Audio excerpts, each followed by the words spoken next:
The story begins with a father and son on a hunting trip in the forest. Keller is happy when his son Ralph makes a clean shot. They return home and Keller feels proud. On the way, he tells Ralph that the most important thing in life is to always be ready. But nothing can prepare Keller for what is about to happen next. Today, it is Thanksgiving. Keller takes his family to his neighbors Franklin and Nancy's house. While the adults prepare the meal, Keller's daughter Anna and the neighbor's youngest daughter Joy go outside to play while Ralph and Eliza, the eldest daughter, watch them. The girls soon find an RV and start climbing on it, but Ralph and Eliza stop them before the owner comes back and they all return to the house. Later, after dinner, Anna asks her mother if she and Joy can go to her house to look for a red whistle she lost. Keller and the adults agree, but only if Ralph and Eliza go with them. Then several hours pass. Keller comes downstairs and sees Ralph and Eliza watching TV. He asks them about their sisters since they were supposed to go together. They say,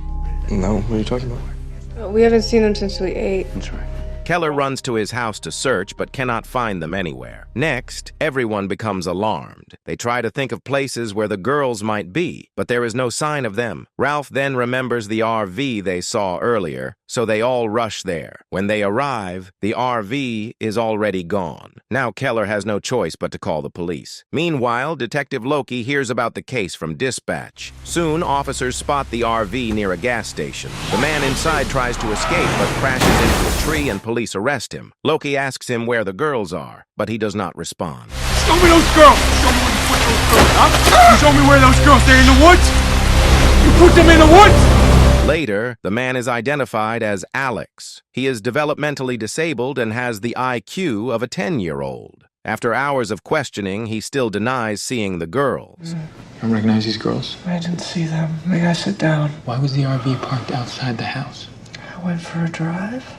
Were you planning on taking two little girls? No. He only says that his RV was parked near his Aunt Holly's place that evening, like always. Loki visits Holly and speaks to her. She says Alex never causes trouble and is always home before dark. She explains that Alex is her ex-husband's brother's son and his parents died in an accident. Then Loki turns to the forensic team for answers. But they find nothing in the RV, not even a single hair or fiber to connect it to the missing girls. Meanwhile, Keller and community volunteers spend the whole night searching the woods in desperation. The next day, Loki talks to Grace, wondering if the girls could have run away. Grace tells him they were happy in the neighborhood and had no reason to leave. When Keller joins them, Loki explains that Alex is the least likely person to kidnap the girls because there is no evidence against him. He also points out that Alex has the mind of a 10-year-old, which makes it hard to believe he could plan such a crime. But Keller gets angry. He says Alex can drive an RV and even tried to escape that night, so he must know something.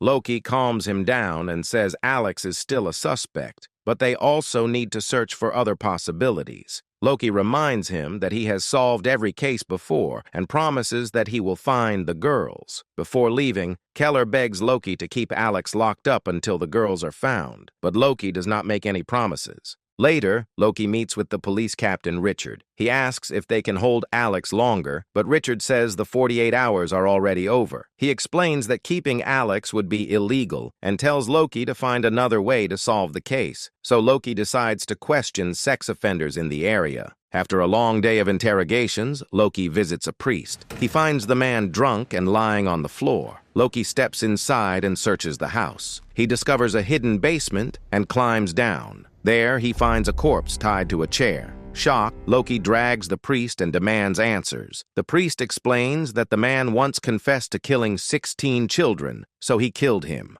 Loki becomes furious and takes the priest to the station. Meanwhile, Keller learns that Alex is about to be released. He rushes to the police station and sees him walking out. Keller attacks Alex and demands to know where the girls are. Alex quietly says that the girls did not cry until he left them.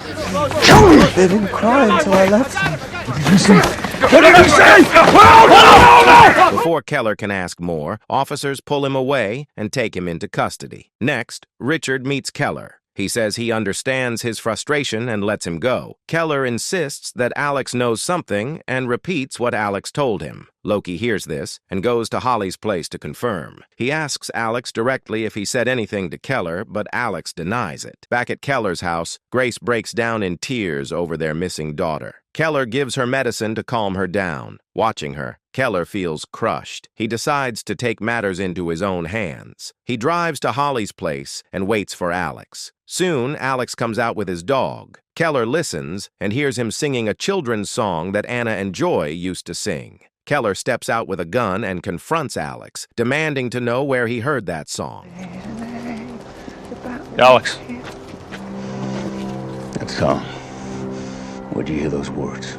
The next morning, Keller takes Franklin to an old, abandoned building. Inside, Keller is keeping Alex locked up. Franklin is shocked and says they should go to the police. But Keller convinces him that the police will not help them this time. He says they must torture Alex until he tells them the truth. Meanwhile, Loki looks into old disappearance cases to check for connections. He finds one from 28 years ago where a young boy went missing. He quickly visits the boy's mother. She tells him that Barry, her son, was last seen at the same location where Alex's RV was parked that night. She insists that the same people who took Barry are the ones who took Anna and Joy. Later that day, Loki questions the priest again. The priest says that the man he killed was waging war against God and admits that the man had a family, meaning he was not acting alone.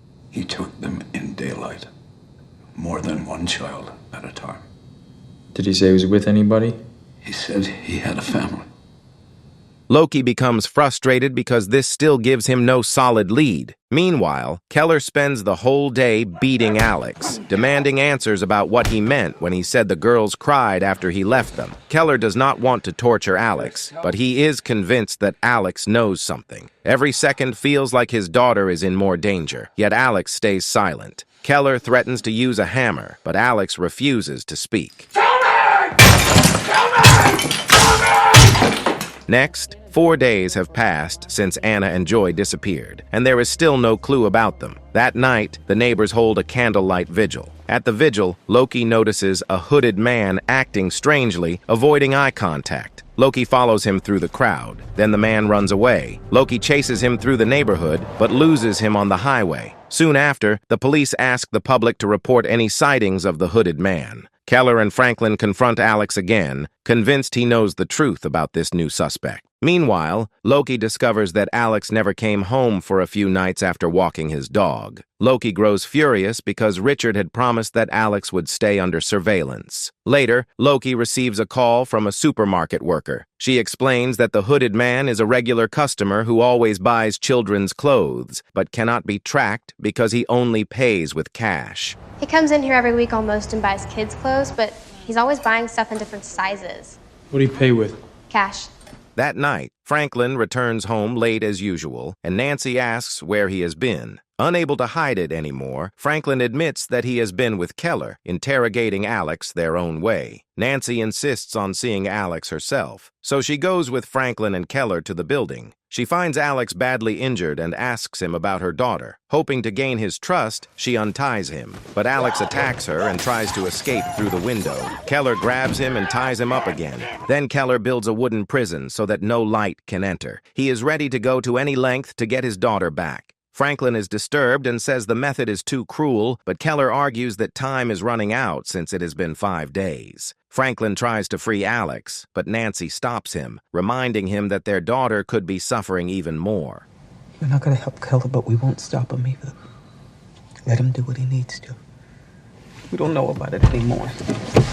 That night, the hooded figure sneaks into both Franklin's and Keller's houses without being seen. Grace hears movement and thinks it is Anna. She goes to Anna's room, but it is empty and the window is open. She quickly reports this to Loki. However, Loki assumes she is only imagining things because of her stress. But when he learns that Keller has not been home often, claiming he is out searching with the police, Loki starts to realize that Keller is carrying out his own investigation. The next day, Loki follows Keller. His cover is blown when a garbage truck honks its horn.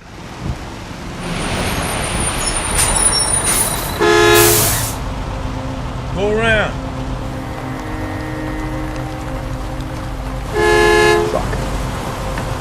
Keller notices and goes into a liquor store. He confronts Loki and asks why he is following him. Loki fires back, asking where Keller has been and tells him that Alex is now missing. Keller becomes frustrated and shifts the focus to his missing daughter. And every day, she's wondering why I'm not there to fucking rescue her. So forgive me for not going home to have a good night's rest. And why didn't you look for my fucking daughter rather than fucking... Hey. He reminds Loki that the longer the girls are gone, the less chance there is of finding them alive. After this encounter, Keller tries to stay quiet for a while, but soon he returns to Alex. This time, he tortures him with extreme hot and cold water, desperate for answers. Suddenly, Alex says something unexpected. He insists he is not Alex and claims he only wanted to play, not cause all this. You're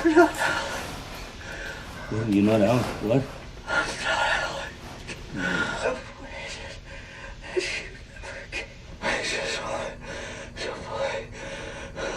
Keller becomes confused and begins to lose hope. Just then, Loki arrives at the abandoned building. Keller hears him and quickly pretends to be drunk, lying on the floor. Loki is suspicious and asks Keller to show him around. Keller explains that this is his old house, where his father committed suicide when Keller was young. Before Loki can press further, he receives a call from the supermarket. They report that the hooded man has just shown up again but ran off after noticing the staff watching him.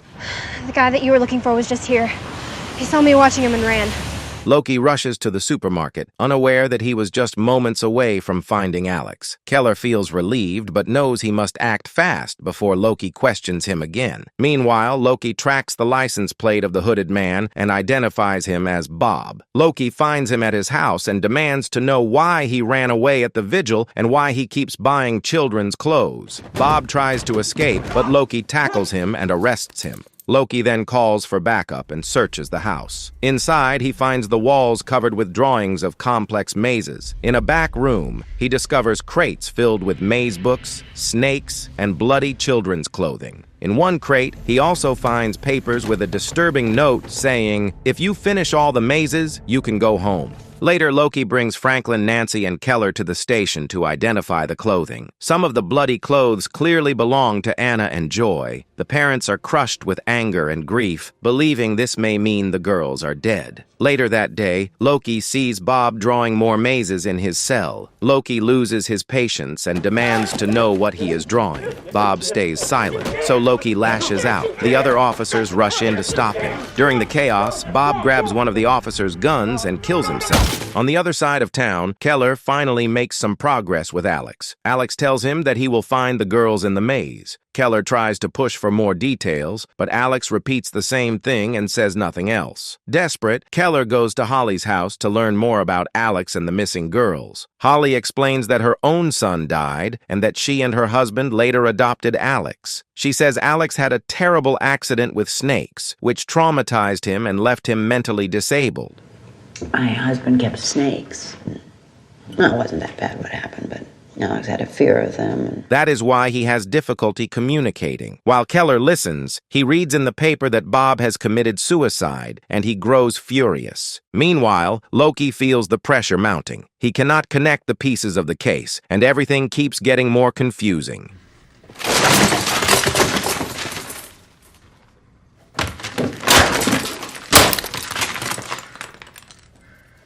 Then he notices that the maze Bob was drawing looks like the pendant chain the corpse was wearing in the priest's basement. Before he can investigate further, he gets a call that police found 2 mannequins buried in Bob's backyard. They also confirm that the blood on the girls' clothes is pig's blood, not human. A forensic profiler reviews Bob's background. He explains that Bob was likely abducted as a child and was recreating those experiences by imitating stories from a true crime book about a child abductor called The Invisible Man. The book describes abductions, snakes, and a collection of unsolvable mazes. Loki mentions that the corpse from the priest's basement had the same maze. The profiler shrugs, saying the man probably also read the book. Loki asks him to solve the maze, but the profiler explains it is the book's final puzzle and it cannot be solved. Loki gets angry. What seemed like a breakthrough now feels like a dead end, but he is still troubled by how Bob managed to get the girls' clothing. Then Loki remembers Grace's claim about hearing movement in her house. He hurries there and checks the backyard. He finds Bob's footprint and Anna's sock, which proves that Bob broke in, stole clothes, and used pig's blood to fake evidence. That afternoon, Grace receives a call. Joy has been found alive and is in the hospital, but Anna is still missing.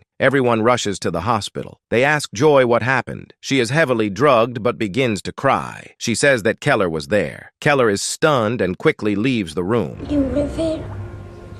It was where? It put tape on her mouth. The police try to stop him, but he runs out and escapes in his car. Loki thinks fast and guesses Keller's destination. He heads toward the abandoned house. Loki breaks in and carefully searches, expecting to find him. Meanwhile, Keller is not there. Instead, he has gone back to Holly's place. Joy's words gave him the idea that she might have overheard him when he visited. He confronts Holly and accuses her of keeping the girls. But Holly pulls out a gun and forces Keller to cuff himself. She hands him a bottle of liquid and orders him to drink it, saying it will make him easier to handle. She promises that this is the only way he will see his daughter again. Drink it, Mr. Dover. Just let me see her. Want to see her? Yes. That's your ticket to your daughter right there. Keller drinks the liquid, and Holly forces him to throw his phone into the disposal. She takes him to the backyard and begins talking. She tells him that Alex was the first child she and her husband ever took. She explains that Alex's real name is Barry, revealing that he is the same boy who went missing 28 years ago. She also admits that Bob was another child they stole, all as part of their plan to make parents lose hope in God. She repeats that this was their way of waging war against God. Making children disappear is the war we wage with God. She says that since her husband's disappearance, she has been working alone. Next, she leads Keller toward her car. She makes him step back slowly until he discovers a hidden underground pit. Holly explains that Alex never hurt the girls. She says he only wanted to show them his RV. Keller calls out Anna's name, but Holly tells him that the girls were only there when the police started poking around. She then shoots him in the leg and forces him down into the pit. Before closing it, she tells him to stay alive until she throws his daughter's body in with him. She shuts the pit and covers it with the car. Inside, Keller finds Anna's whistle. Holding on to it, he can only pray that his daughter survives. Meanwhile, the police find Alex at the abandoned house. Richard tells Loki to inform Holly about it in person. Loki drives to her place and knocks on the door. When no one answers, he hears movement inside and enters. Looking around, he notices a photo of Holly's husband wearing a pendant with the same maze symbol. This confirms that the corpse in the priest's basement was actually Holly's husband.